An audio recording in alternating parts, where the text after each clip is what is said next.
चलिए, बहुत बहुत आप लोगों का स्वागत है। जैसे कि आप सबको मालूम है कि आज सुनाई नहीं दे रहा, मुझे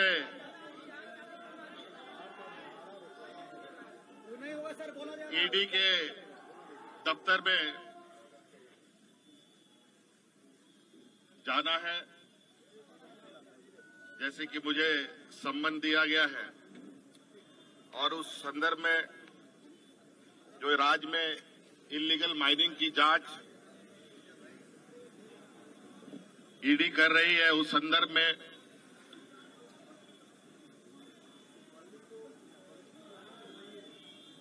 मुझे बुलाया गया है। और इस संदर्भ में भी मैंने एक पत्र ईडी को भेजा है, जो आपको भी उपलब्ध करा दिया जाएगा कि किस तरीके से 1000 करोड़ का घोटाला के बारे में जो जिक्र आया है साहिबगंज जिले से, बड़ा दुर्भाग्यपूर्ण है कि सालाना भी अगर हम देखें पूरे राज्य में स्टोन चिप से 1000 रुपए की आमदनी भी नहीं होती। इसका आधार कैसे बना, कैसे नहीं बना, ये समझ से परे है। और 1000 करोड़ रुपए का घोटाला करने के लिए कितने करोड़ों का खनन होगा, उनका ट्रांसपोर्टेशन कैसे होगा, और जो विगत 2 साल को अगर हम देखें, जब से एजेंसी जांच कर रही है, जो आरोप लगे हैं वो कहीं से संभव प्रतीत नहीं होता।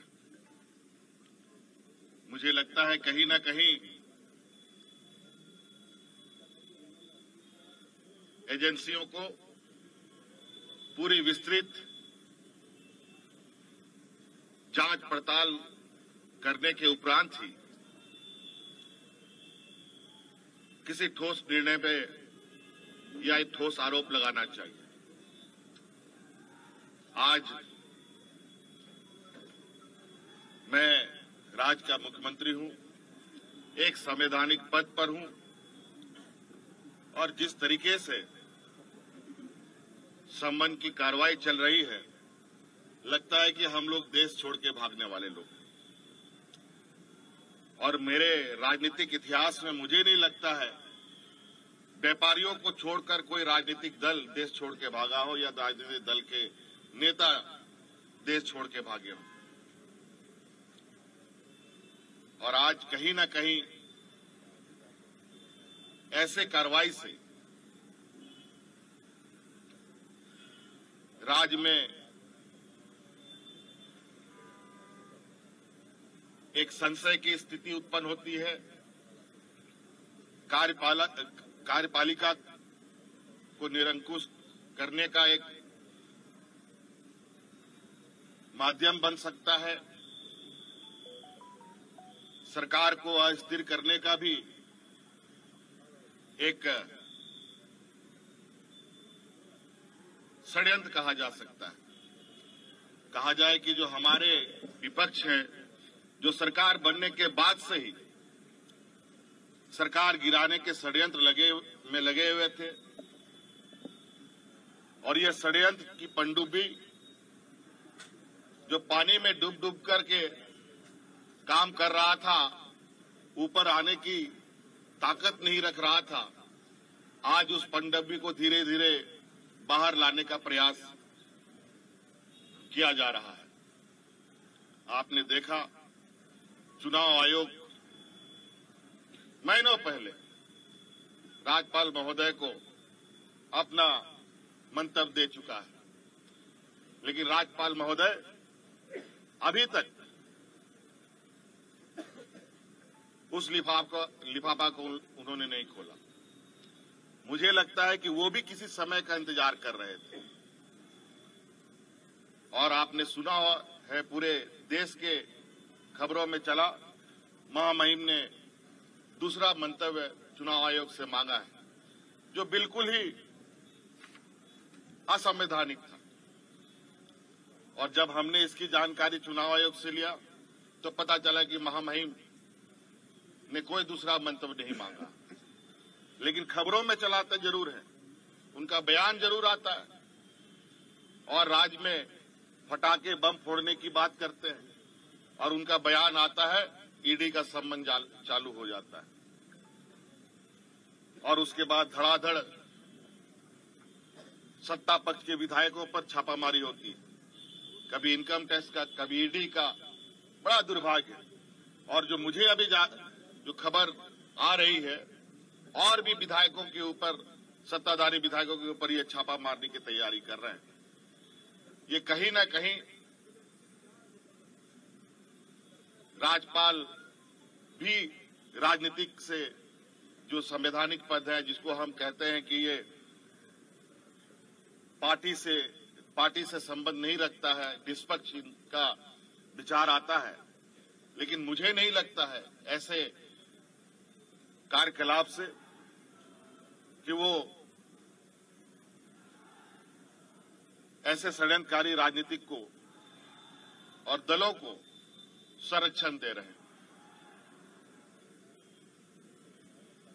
तो इसलिए मैं अपनी बातें, जो मोटा मोटी जो आरोप एजेंसियों के तरफ से है, उसकी प्रति आपको उपलब्ध कराया जा रहा है कि किस तरीके से जो आरोप है वो आरोप निराधार होता है।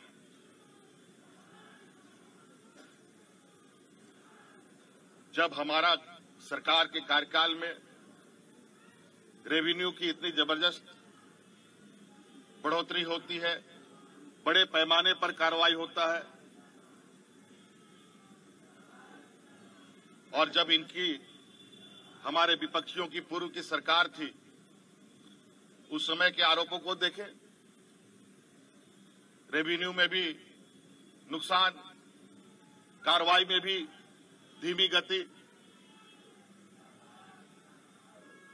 जब राज्य के संसाधन को हम बढ़ा रहे हैं, राज्य के समग्र विकास की एक लंबी लकीर खींची जा रही है, आज ऐसे में कहीं न कहीं सरकार की जो छवि है और सरकार के ऊपर जो विश्वास राज्य के जनमानस पर बढ़ा है, विपक्षियों को बिल्कुल अब ये स्पष्ट हो चुका है कि वो अब राजनीतिक हाशिए पर जा चुके हैं। तो आज मुझे लगता है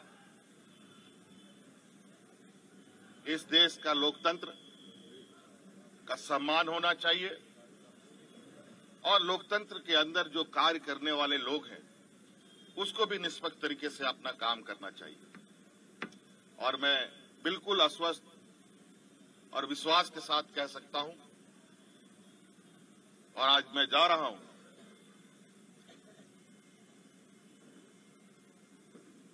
और इस बात पर जोर निश्चित रूप से दूंगा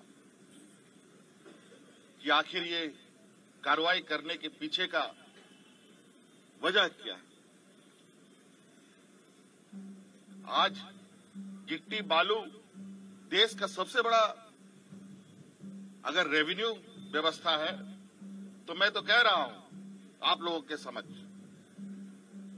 कि गिट्टी बालू जो पत्थर चिप्स है, बालू है, इसको मेजर मिनरल में भारत सरकार शामिल कर ले, और जो कोयला लोहा है वो राज्य सरकार के माइनर मिनरल में शामिल कर दे। मैं आश्चर्यचकित हूं कि इतने बड़े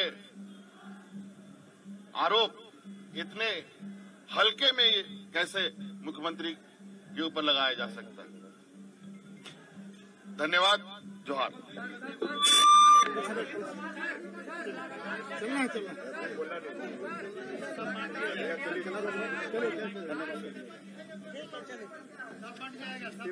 पेपर आपको मिल जाएगा, और हमने ईडी दफ्तर भी उस पत्र को भेजा है, और साथ में भी लेके जा रहा हूं हाथ भी दे रहे।